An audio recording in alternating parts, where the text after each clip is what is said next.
አሰላሙ አለይኩም ወራህመቱላሂ ወበረካቱ።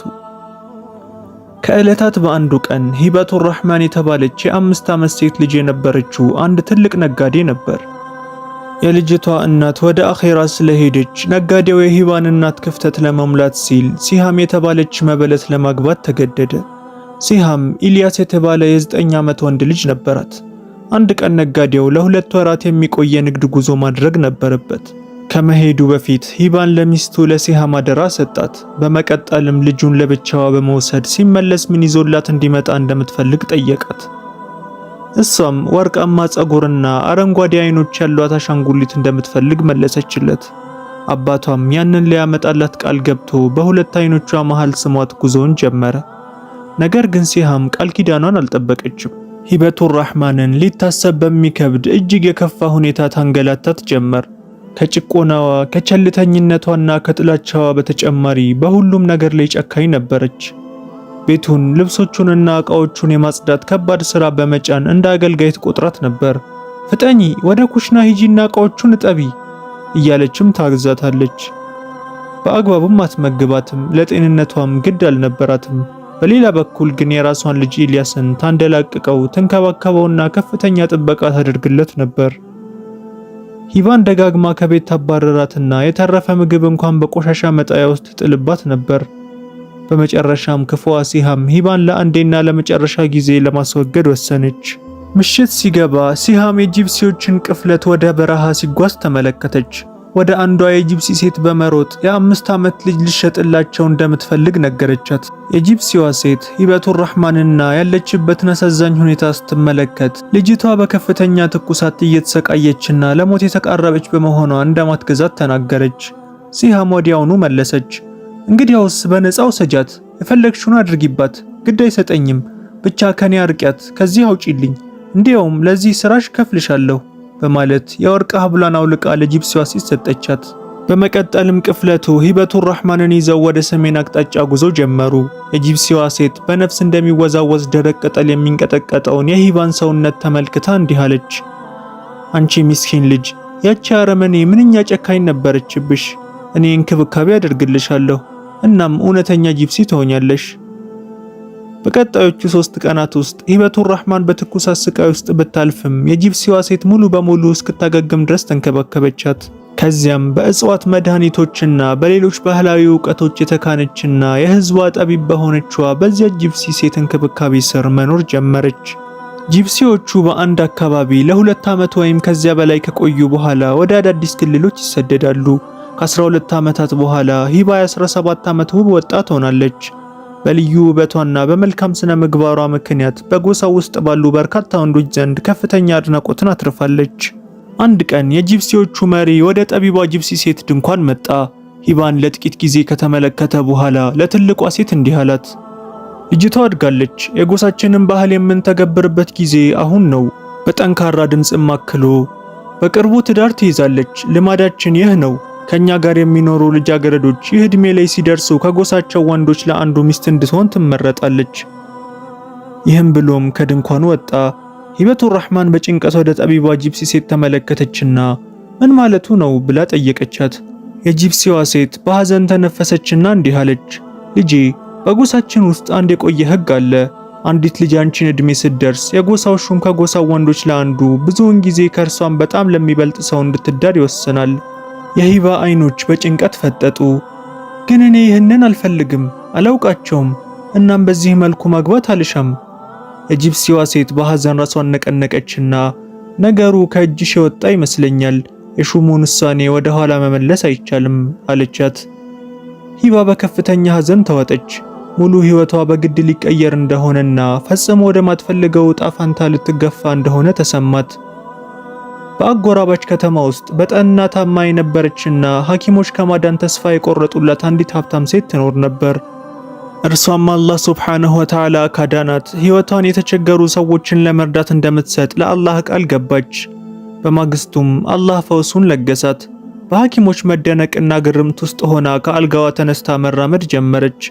የገባችውን ቃል ኪዳን ለመፈጸምም ቆርጣ በመነሳት የምትረዳቸውን ችግረኞች እንዲፈልጉ አገልጋዮቿንና ሰራተኞቿን ላከች። ከአገልጋዮቿ አንዷ ወደ ጂፕሲዎች ሰፈር ደረሰችና ሂባን ከአንድ ዛፍ ስር ሆና አምርራ ስታለቅስ አገኘቻት። የእንባዋን ምክንያትም ጠየቀቻትና እንድትነግራትም ተማጸነቻት። ሂባ እንድታለቅስ ያደረጋትን ምክንያት ነገረቻት።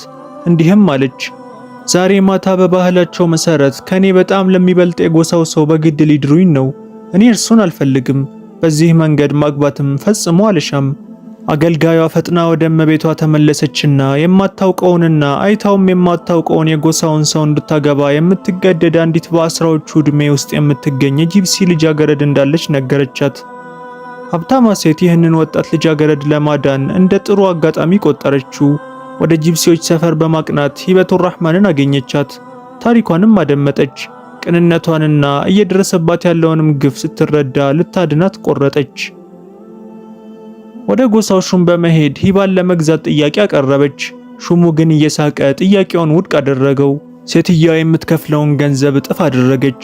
ሹሙም የእርሷን ቁርጠኝነትና ሂባን የመግዛት ብርቱ ፍላጎት ሲረዳ ሂበቱር ራህማን አትሸጥም አላት። ሴትየዋም ተማጸነች፣ እባክህ ይህችን የቲም ሴት ነፃ አውጣት፣ ለሕዝብህ ሰብአዊነት አሳይ፣ በእነርሱ ዘንድ ያለህም ደረጃ ከፍ ይላል። እርሱም በኩራት መለሰ፣ ከማንም የተነሳ ሳይሆን የኔ ደረጃ ቀድሞውንም ከፍ ያለ ነው። ስብሰባውም በዚሁ ተጠናቀቀ። ሀብታሟ ሴት ለተቸገሩት ለመድረስ ለአላህ የገባችውን ቃል ኪዳን መፈጸም እንዳልቻለች ተሰምቷት በሐዘን ከሹሙ ድንኳን ወጣች። ወደ ቤቷ እያመራች ሳለ ከበሽታዋ መፈወሷን ሰምታ ልትጠይቃት ከመጣችዋ የከተማይቱ ገዢ ልጅ ቅፍለት ጋር ተገናኘች። ልዕልቷ የሴትዮዋን ሐዘን አስተውላ ምክንያቱን ጠየቀቻት። ሴትዮዋም ስለገባችው ቃል ኪዳንና ስለ የቲሟ ልጅ ሂበቱር ራህማን ጉዳይ ነገረቻት።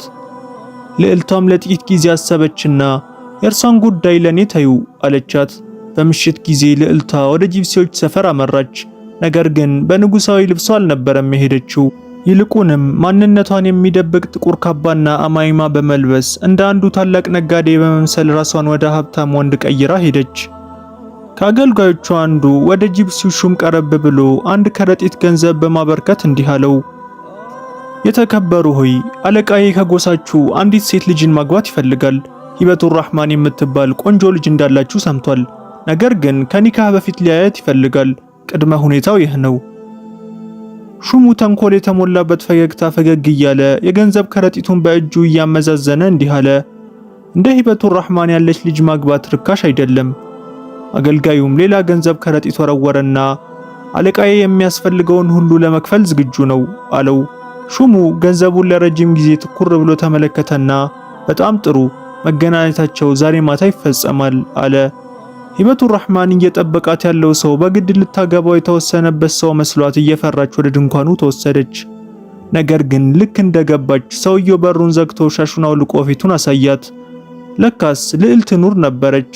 ወደ ሂባ ተጠጋችና እጇን በቀስታ በሂባ አፍ ላይ አድርጋ አትፍሪ ሂባ፣ እኔ አጎራባች ከተማ ልዕልት ነኝ፣ ከዚህ ላወጣሽ ነው የመጣሁት አለቻት። የሂባ አይኖች በግርም ተፈጠጡ፣ በደስታም ቃላት አጠሯት። ልዕልቷም አሁን ልብሳችንን እንቀይራለን፣ አንቺ የኔን ልብስ ለብሰሽ ከአገልጋዩ ጋር ወደ አጃቢዎቹ ትሄጃለሽ። ሂባም በጭንቀት ግን አንቺስ ምን ትሆኛለሽ ብላ ጠየቀቻት። ልዕልቷም በራስ በመተማመን ፈገግ ብላ ስለኔ አትጨነቂ፣ ማንነቴን ሲያውቁ ማንም እኔን ለመጉዳት አይደፍርም አለቻት። ሂባ በእንባ ልዕልቷን አመስግና ከአገልጋዩ ጋር ወደ አጃቢዎቹ አመራች። አጃቢዎቹም በፍጥነት ከሰፈሩ ይዘዋት ሄዱ። ቅፍለቱንም ተቀላቀለች። ወዲያውኑም ወደ ሀብታሟ ቤት ወሰዷት። እዚያም ሞቅ ያለ አቀባበል ተደረገላት። በሰላም በመውጣቷም የእንኳን ደስ አለሽ መልእክት ተላለፈላት። ከሁለት ሰዓታት በኋላ ልዕልቷ ተቀላቀለቻቸው። ደስታቸውም ሙሉ ሆነ።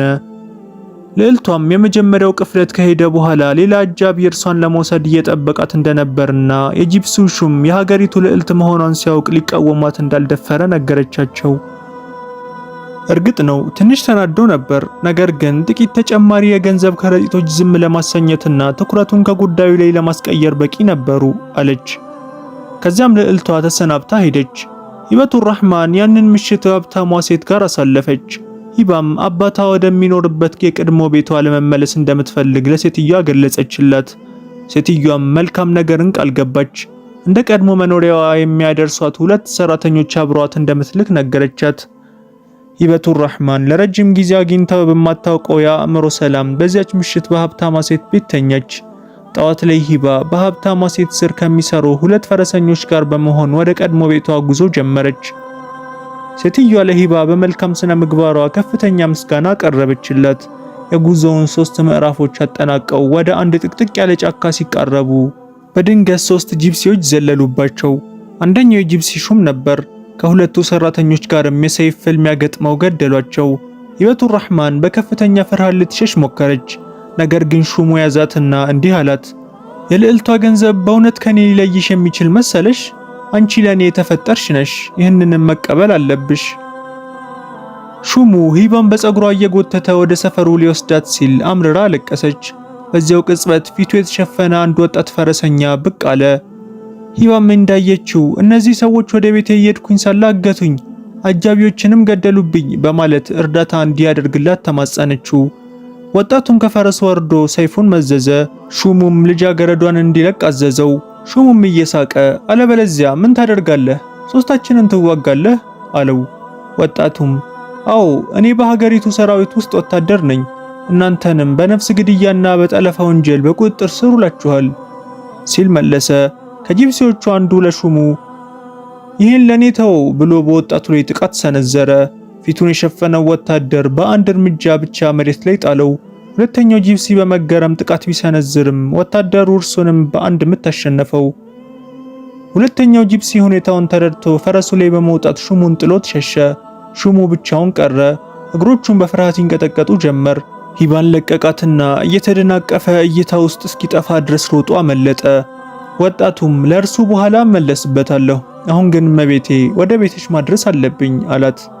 ሂባ በዚህ ደፋር ፈረሰኛ ጀግንነትና መልካም ባህሪ እጅግ ተገረመች። ከፈረሱ ጀርባ አስቀመጣትና አብረው ወደ ቤቷ መጓዝ ጀመሩ። በመንገድ ላይ ሂበቱር ረህማን ስሟን፣ የአባቷን ስምና የደረሰባትን ሁሉ ነገረችው። ወጣቱም በድንገት ቆመ። ሂባን በግርምት እየተመለከታትም እንዲህ አላት፣ አንቺ ሂባ ነሽ? በእውነት ተቀይረሻል። ሂባ ግራ በመጋባት ደፋር ፈረሰኛ ሆይ እንዴት ልታውቀኝ ቻልክ ስትል ጠየቀችው። እርሱም ሂበቱር ረህማን ሆይ እኔ ነኝ ኢልያስ ሲል መለሰላት። ሂባ በዚህ አስገራሚ ክስተት ደነገጠች። ይህ አጋጣሚ ለሁሉም መልካም እንዲሆንም ተመኘች። ኢልያስም አባቷ እሷ በሚስጥር ከጠፋች በኋላ ከፍተኛ ሐዘን ተመቶ ታሞ እንደነበር፣ አሁን ግን ደህና መሆኑን ነገራት። በተጨማሪም እናቱን ሲሃምን እንደፈታትና አሁን እርሱ ራሱ እንደሚንከባከባት ገለጸላት። ሂባ ከቤት ከጠፋች ከጥቂት ወራት በኋላ ሲሃም አይኖቿ እንደጠፉ ነገራት። ይህም ምናልባት በሂባ ላይ ያደረሰችው በደልና ጭካኔ አላህ ሱብሓነሁ ወተዓላ የመጣ ቅጣት ሊሆን እንደሚችል አሳወቃት። ኢልያስ ሂበቱር ረህማን እናቱን ይቅር እንድትላትና ዱዓ እንድታደርግላት ለመናት። ሂባም ሲሃም ለበጎ ተቀይራ እንዲሆን በውስጧ ተመኘች። ሁለቱም ቤት ደረሱ። ኢልያስ ነገሮችን ለማመቻቸት ቀድሞ ገባ። ለአባቷ የልጁን መመለስ ነገረው። አባቷ መጀመሪያ ላይ ማመን አቅቶት ነበር። ነገር ግን ሂባ በደጃፉ ላይ በከፍተኛ ጉጉት ቆማ ስታይ ነገሩም እውነት መሆኑን ተረዳ። ሂባ አባቷን ባየችው ጊዜ ራሷን በእግሮቹ ስር ጣለች። አባቷም በጉንጯ ላይ ያለውን ምልክት አይቶ ብቸኛ ልጁ መሆኗን አረጋገጠ። አቅፎም ሳማት። ሁለቱም በናፍቆት በእንባና በደስታ ተዋጡ። በመቀጠልም አባቷ አንዲት ትንሽ አሻንጉሊት አወጣና እንዲህ አላት፣ ሂበቱር ረህማን ሆይ የጠየቅሽኝን ወርቃማ ጸጉርና አረንጓዴ አይን ያላት አሻንጉሊት ይዤልሽ መጥቻለሁ። ታስታውሻለሽ ያኔ ትንሽ ልጅ እያለሽ? አይኖቹ በእንባ እየሞሉ ንግግሩን ቀጠለ። አንድ ቀን በእርግጠኝነት እንደምትመለሺ ስለማውቅ ይህንን አሻንጉሊት ጠብቄ አቆይቼዋለሁ። ሂባም አባቷን አጥብቃ አቀፈችውና ከእንግዲህ ወዲያ ከኔ እንድትለይ አልፈቅድም አለችው። ይህች ትንሽ ቤተሰብ ከብዙ ዓመታት በኋላ ድጋሚ ተገናኘች። ሂበቱር ረህማን ካለፈው መከራዋ ተምራ አባቷን መንከባከብና በማገልገል አዲስ ሕይወት ጀመረች። ኢልያስም ለእርሷ እንደ ወንድም ሆኖ በታማኝነት ከጎኗ ቆመ። ሁሌም የሚጠብቃትና የሚንከባከባትም መከታዋ ሆነ። ሂባም በኢልያስ ጀግንነትና መልካም ስነ ምግባር ምክንያት እንዲሁም በራሷ ስራ ውጤት አይኖቿን ላጣችው ሲሃም አዝናላት ይቅርታ አደረገችላት። ምክንያቱም ይህን ዓለም የሚመራው ፍትሃዊ አላህ ሱብሓነሁ ወተዓላ ነው። የበደል መንገድ ምንም ያህል ቢረዝም አላህ ከእያንዳንዱ ጨካኝ ግፈኛ የጭቆናውን ሐቅ ይመልሳል። ሂበቱር ረህማን በችግር ቀን በሩን በዘጋባት ዓለም ውስጥ በፍቅር የተቀበለቻትንና ያሳደገቻትን ያቺን ባለውለታዋን ጂፕሲ እናቷን ፈጽሞ አልረሳችም። ይልቁንም አልፎ አልፎ እየሄደች ጠይቃትና ትዘይራት ነበር። በዚህም የሂባ ታሪክ ያበቃል። የሂባ ታሪክ የሚያስተምረን ትዕግስት ማለት ድክመት ሳይሆን መጨረሻው በፍጹም በማይሰሳተው በአላህ ሱብሓነሁ ወተዓላ ፍትህ የሚጠናቀቅ ረጅም መንገድ መሆኑን ነው። ሁሌም ይህንን አስታውሱ። ዛሬ የበደላችሁ ሰው ነገ በአላህ ፊት ብቻውን ይቆማል። በዚያ ቀንም ማንም አይበድልም። አላህ ሆይ የተበደሉትን በትዕግስት ምክንያት ድል እንዳደረካቸው ሁሉ ለኛም የማይናወጥ የቂን ስጠን። ከእያንዳንዱ ችግር መውጫን፣ ከእያንዳንዱ በደልም እረፍትን ስጠን። አሚን። በቀጣይ በሌላ ታሪክ እስከምንገናኝ ድረስ ወሰላሙ ዓለይኩም ወረሕመቱላሂ ወበረካቱሁ።